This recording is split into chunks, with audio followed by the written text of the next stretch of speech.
Hello, everybody. I'm a practicing therapist and a doctoral student of psychology.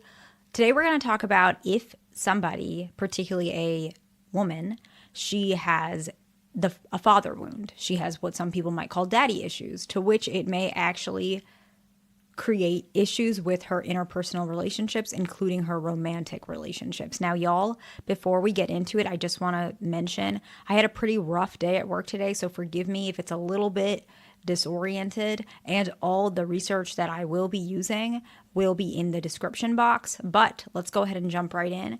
The first one that I noticed, particularly with any folks, females who have a father wound, is that she tends to have very high standards for men that are normally met by a father rather than a partner. So, for example, a person typically who is always going to be there when you're emotional, when you're sad, who's always going to pick up the phone or who's going to be there attentively, especially in the beginning stages of any relationship, that's a father, right? Now, as you get throughout the relationship and marriage, it's possible that husbands may be a little bit more attuned to this, or a long-term partner. But in general, there are certain things that the emotions that you display with a father that you just probably, it's not healthy to display with anybody else. And this is something that if anybody has a father who is close to their father can understand. I'm very close to my father, and I do feel like I can pretty much tell him anything, and I feel grateful for that. But at the same time, I understand that there are certain things that he will always be able to do that not everybody is able to do, right? He's able to do certain things that I feel comfortable that maybe he's the only person that will ever do, at least for a long time. And I think that a lot of folks who don't have a connection with their dad, they might not understand that. And they may put that onto a partner without realizing that that's a wound. And that's not her fault, but it is something that does happen. I think a lot of people know that. The next one that I notice is very common with folks who may have, particularly females, who has a struggle with the relationship with her father, is she may actually struggle to find the difference or understand the difference between a decent man and an unhealthy or a troubled man. And this is not always the case, but she may not really understand the difference between their characteristics, because a lot of times when you have a father, whether he's healthy or not, if he really does genuinely love you and he's able to articulate that properly, often he tells you some of these things about men, or how to treat a man, or how to behave or protect yourself, right?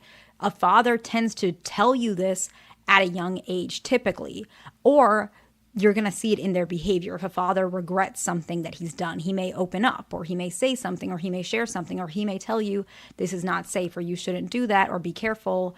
Anything, right? Even career-wise, he may guide you how to communicate certain ways, how decent people behave versus how unhealthy people behave, and you can translate on that to romantic relationships, right?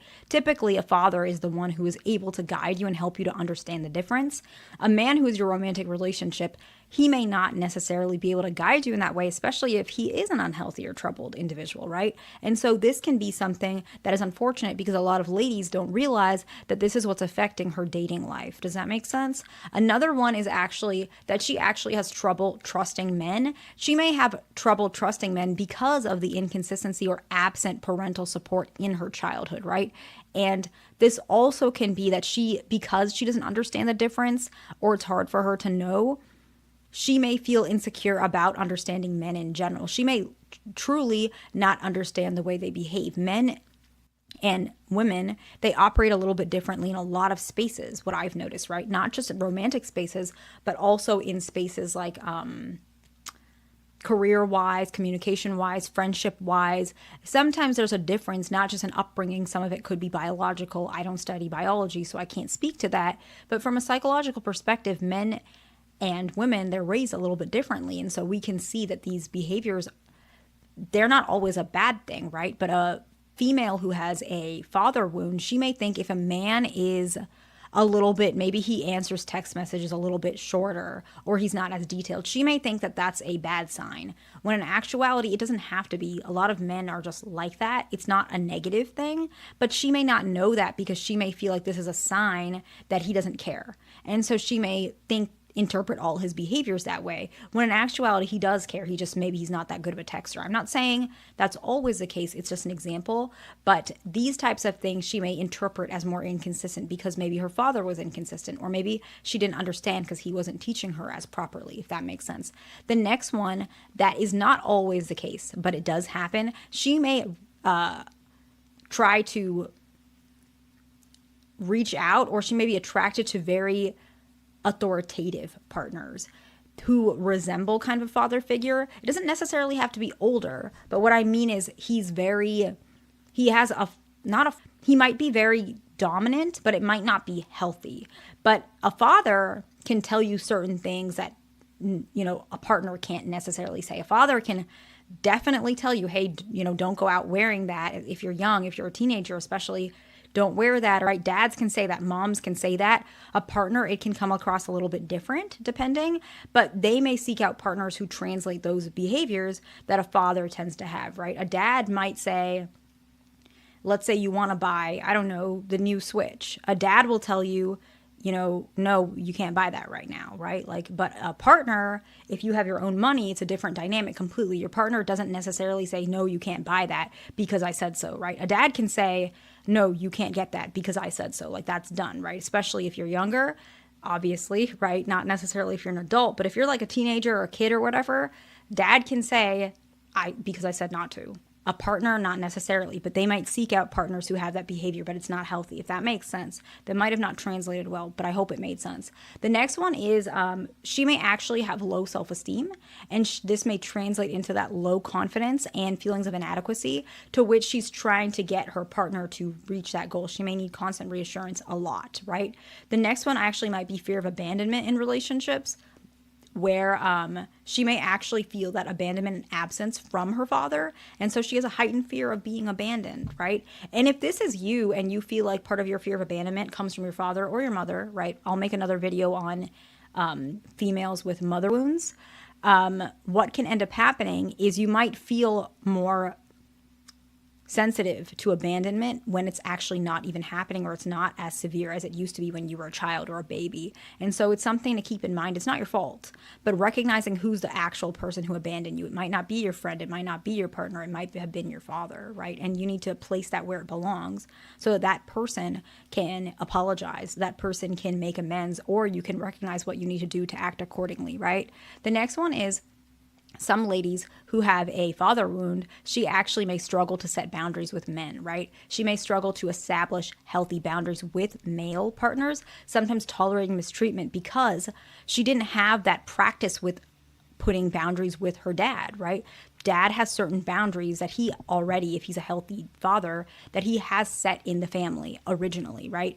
And she was able to learn what she can and cannot say with men in general. Plus, he probably taught her, but she didn't have that, or it was a little bit not obvious for her. And so she is unable to set those proper boundaries. The next one is similar to all of these things, but a little bit more in clarity. She actually has a tendency to enter unhealthy relationships and stay there because she's used to those early parental neglect and inconsistency. So she actually feels like it's normal. And so when she's with a partner who's dysfunctional, she may believe these dysfunctions in the relationship actually is normal, instead of another person who might think, what is going on? This behavior is abnormal. Let me exit. Let me have a conversation. Let me see what I need to do to readjust this relationship and realign it properly.